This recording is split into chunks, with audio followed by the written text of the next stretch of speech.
You're listening to the N2K Space Network.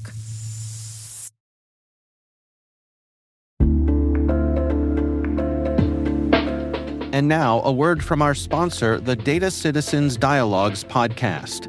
As a listener of this podcast, you're probably at least marginally interested in data, especially about all the different ways that it shapes our world.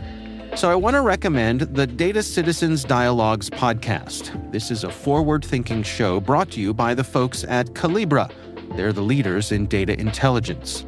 You're going to hear firsthand from all sorts of people, industry titans, innovators, executives from some of the largest companies as they dive into the hottest topics in data. You're going to get insights into everything from popular things such as AI governance and data sharing, down to more nuanced questions like how do we ensure data readability at a global scale? So while data may be shaping our world, Data Citizens Dialogues is shaping the conversation. I want to encourage you to follow Data Citizens Dialogues on Apple, Spotify, YouTube, or wherever you get your podcasts. Check it out. We thank Data Citizens Dialogues for sponsoring our show.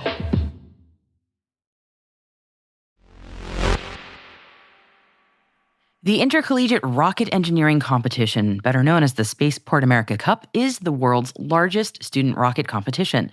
And it's been running since 2007 and has been hosted in New Mexico since 2017. And now the competition is beginning to outgrow its space and wants to get student teams to experience more challenging altitudes and engineering problems. They're possibly looking for a new site to host them.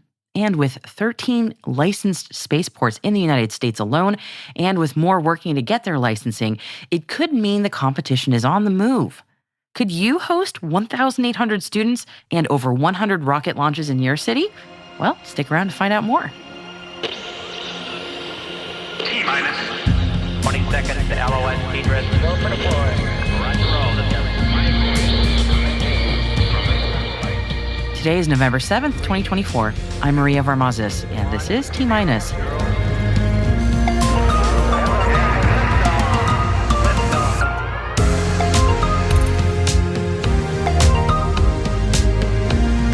The U.S. Space Force selects new companies for assistant services for the Space Systems Command. Starship's test flight number 6 is aiming for a November 18th launch. Viasat, Redwire, SES, and more released their financial updates. And T-minus producer Alice Carruth will be speaking to Steve Taylor, the president of the Experimental Sounding Rocket Association, which is the nonprofit behind the Intercollegiate Rocket Engineering Competition, the Spaceport America Cup. As we mentioned at the top of the show, the Cup's looking to expand and is interested in finding a new hosting site. Find out more details in the second half of the show.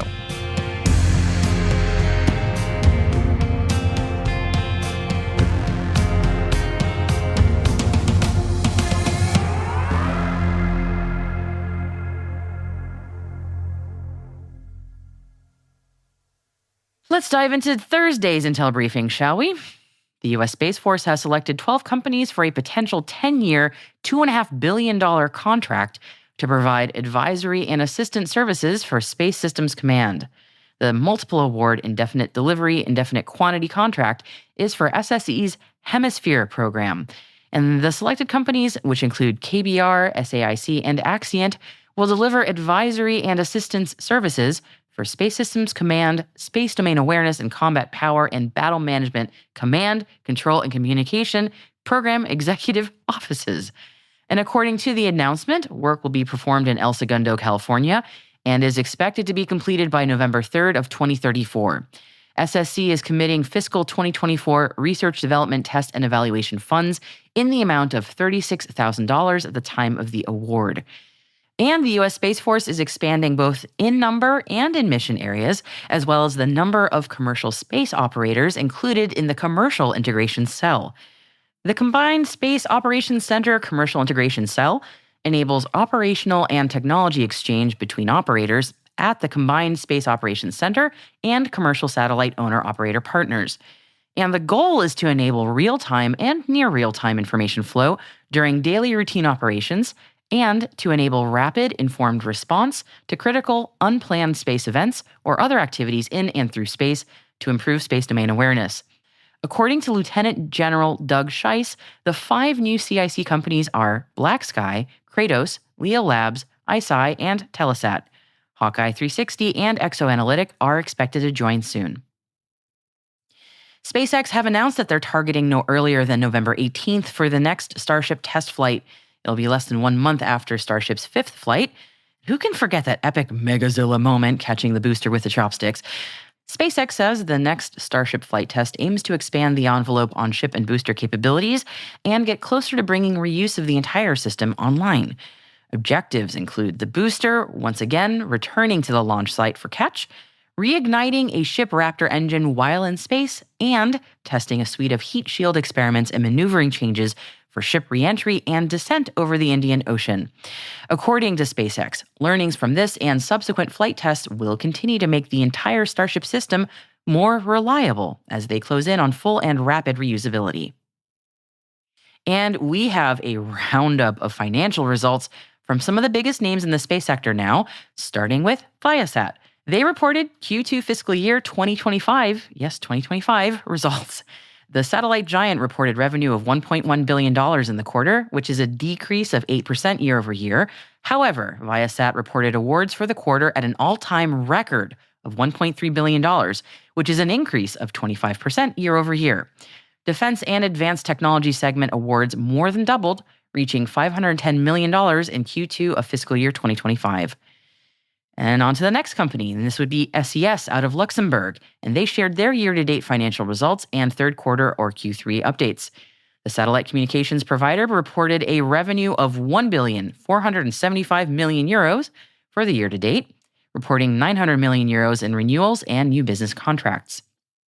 Next company, this one's Redwire now, and they announced the completion of its acquisition of spacecraft development company Hera Systems during their third quarter investor call.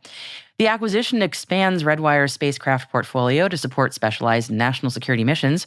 The company reported revenues for the third quarter period at a 9.6 year-over-year increase to $68.6 million. Redwire affirmed that it's forecasting revenues of $310 million for 2024.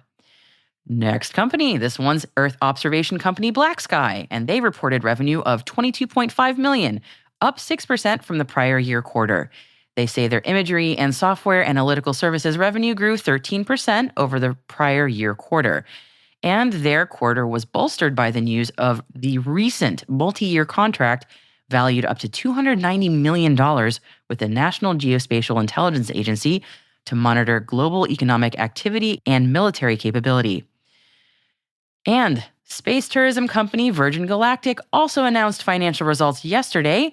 They hemorrhaged $75 million in the last quarter, which is a reduction from the same period last year. Additionally, Virgin Galactic used the investors' call to announce that they have entered into a sales agreement under which it may offer and sell shares of its common stock, having an aggregate offering price of up to $300 million. The company says they intend to use the net proceeds from any sales of its common stock to further accelerate the development and production of its next-generation spaceflight fleet. The company says that it's still on track with its Delta-class spaceship line, which is being manufactured in Arizona, and that they remain on track to return to commercial flights in 2026. And that is our roundup of financial news. One last news item for you today. Agile Space Industries has announced that it will be opening a new rocket engine test center in Oklahoma.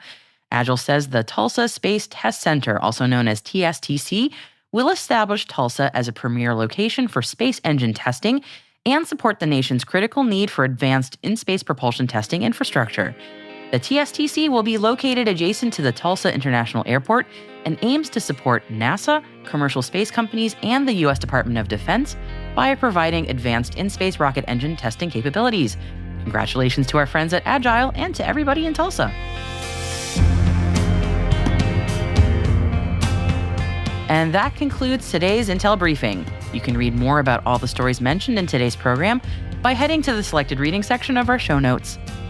Hey T-Minus crew, if your business is looking to grow your voice in the industry, expand the reach of your thought leadership, or recruit talent, T-Minus can help.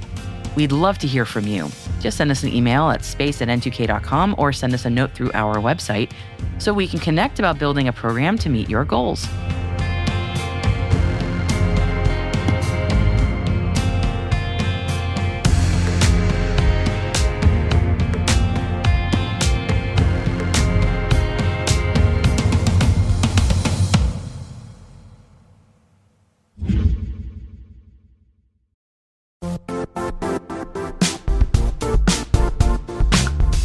The IT world used to be simpler. You only had to secure and manage environments that you controlled. Then came new technologies and new ways to work. Now, employees, apps, and networks are everywhere. This means poor visibility, security gaps, and added risk. That's why Cloudflare created the first-ever connectivity cloud. Visit cloudflare.com to protect your business everywhere you do business.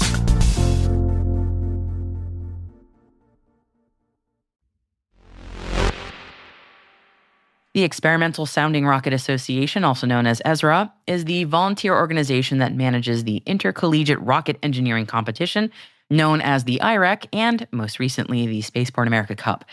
ESRA is looking to expand the competition and add additional categories and may be looking for a new host site. ESRA's president, Steve Taylor, spoke to T-Minus producer Alice Caruth about the competition, starting with the history of the IREC. The competition started in Green River, Utah, back in 2006. And pretty much with the same sort of altitude targets and the same mix of propulsion. So we like to do solid propulsion. We like to do hybrid propulsion and liquid propulsion as part of our contest.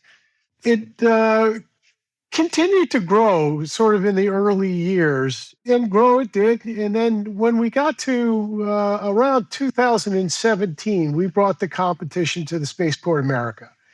And what happened is we went through this sort of word of mouth thing almost, where the competition kept growing, and then we started picking up international teams.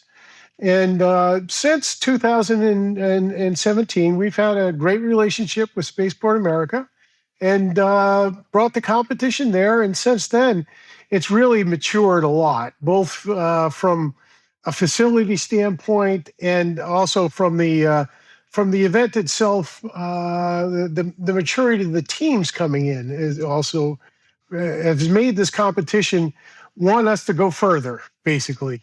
So what it really is the world's largest intercollegiate rocket engineering competition. That means that there are student teams from across the globe that are competing at this really high level, and everybody wants to come and launch at the IREC.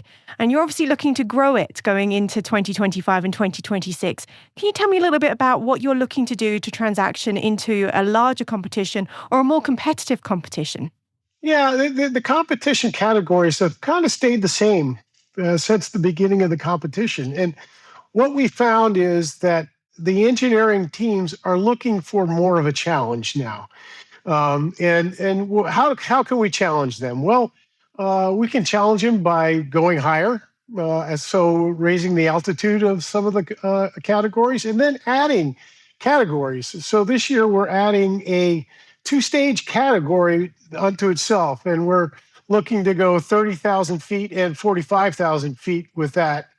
And then there are teams that are looking for even what's the next thing. And we're looking to do a high altitude demonstration flight to see if teams can push that envelope and really, like to see them reach their own personal team's highest altitude that they can, and have a site where we're able to raise that bar a bit. One of the really key points I'd love to drive home with this is that the Experimental Sounding Rocket Association, of which you are president this year, is a group of volunteers for people that all work in the space industry in some way, or shape or form, either amateur rocketry enthusiasts like yourselves or people that are actually working in the industry. And they give up their time to put on this competition every year to come out wherever it is going to be held in 2025 to do this. So you are looking for a spot for 2025. It could possibly be back at Spaceport America, but it could possibly be somewhere else. Why don't you tell us a little bit about what it is you're looking for 2025 for the IREC? Well, so what we're looking for, there's the 3 aspects of the competition. So the first aspect is the convention day, and where we have all of the students put on the poster sessions. They display their rockets, people and judges and other students look at their work and communicate with the teams and try to understand why they did something the way they did it.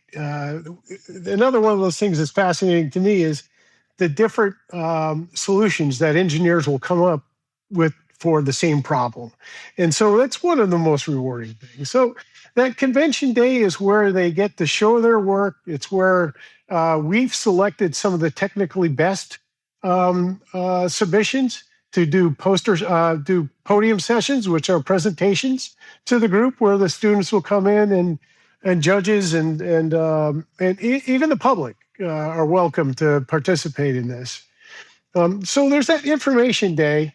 Then there's the day where we go out to launch the rockets that the teams have made. After they've gone through a thorough safety inspection, they then bring the rockets that are ready to launch, and we launch. And we launch for 3 days. We launch Wednesday, Thursday, Friday, and if there's some teams that didn't get their opportunity or for whatever reason to launch, we do it on Saturday as well.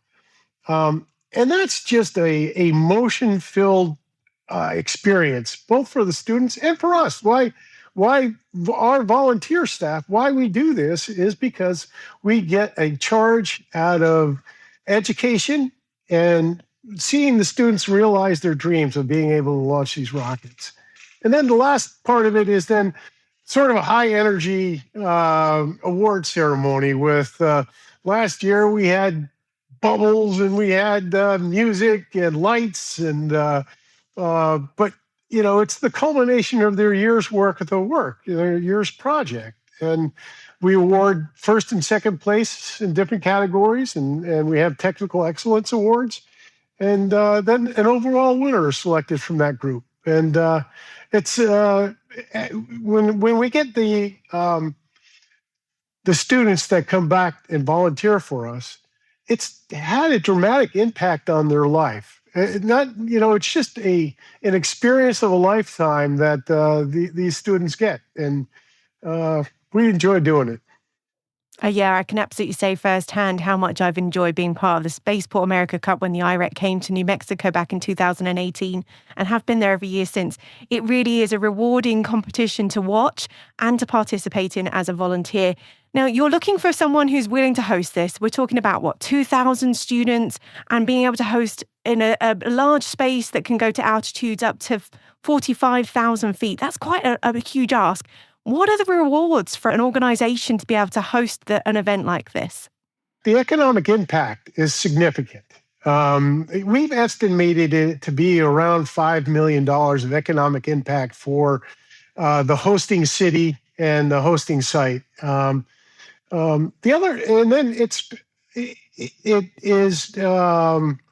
It brings in the Chamber of Commerce. We involve the police and the fire and the EMS people. We involve a local university because we want to have our university ties. We fill hotels, we fill restaurants, and not just the hosting city. The economic impact is one, but then the STEM education component of this. So we like to work with the local universities and other schools that are around that have a STEM mission that, this is one of the most exciting sort of STEM events that you can have, and it's at a collegiate level. So we want to be able to share that with the community and have the community come out and us to support them in any educational mission that they might have. I will say from New Mexico state stance, obviously we've had year on year more and more local teams get involved in this, and it certainly helped with the pipeline for people that want to get into the space industry to be able to show, look, the local colleges are putting teams into this competition and you're able to recruit from that hands-on experience. So I would recommend that thoroughly. Steve, is there anything you wanted to make sure people are aware of before we close out this conversation today about what it is ESRA is looking for? We're looking for a partner.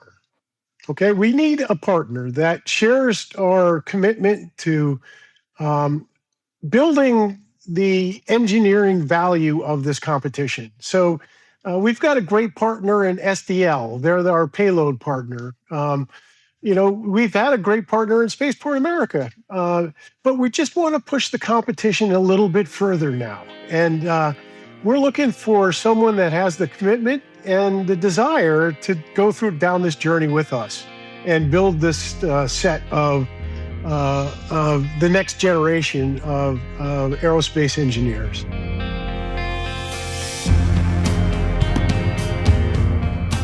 For additional information regarding the IREC news site, RFP, or ESRA in general, please send an email to general.info@esrarocket.org or visit soundingrocket.org.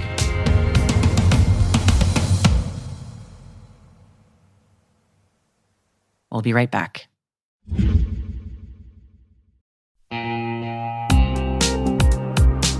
And now, a word from our sponsor, NordPass.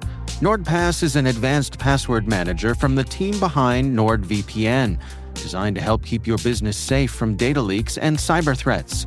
It gives your IT professionals control over who has access to your company's data and makes it easy for everyone else on your team to use strong passwords. Right now, you can go to www.nordpass.com/cyberwire for 35% off the NordPass Business Yearly Plan. Don't miss out on that.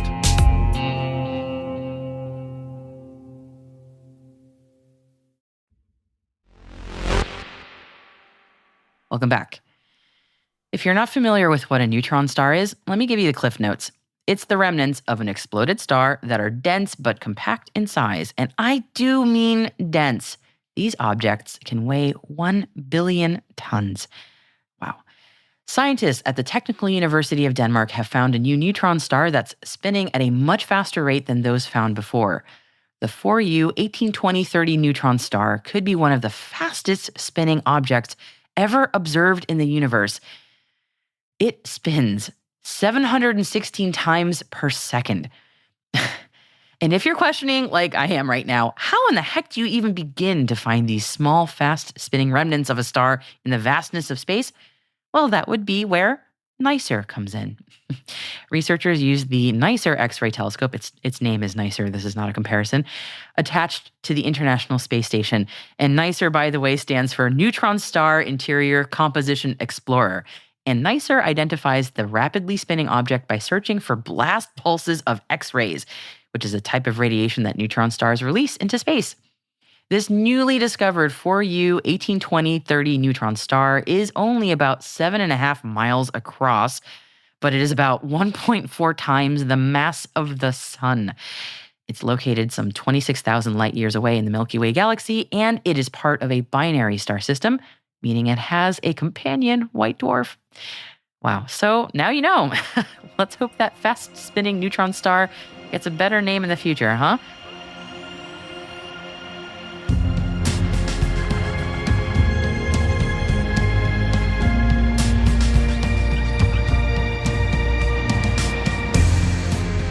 That's it for T-Minus for November 7th, 2024, brought to you by N2K Cyberwire. For additional resources from today's report, check out our show notes at space.n2k.com. We're privileged that N2K and podcasts like T-Minus are part of the daily routine of many of the most influential leaders and operators in the public and private sector, from the Fortune 500 to many of the world's preeminent intelligence and law enforcement agencies. This episode was produced by Alice Carruth. Our associate producer is Liz Stokes. We are mixed by Elliot Peltzman and Trey Hester, with original music by Elliot Peltzman. Our executive producer is Jennifer Iben. Our executive editor is Brandon Karpf. Simone Petrella is our president. Peter Kilpie is our publisher. And I'm your host, Maria Varmazes. Thanks for listening. We'll see you tomorrow.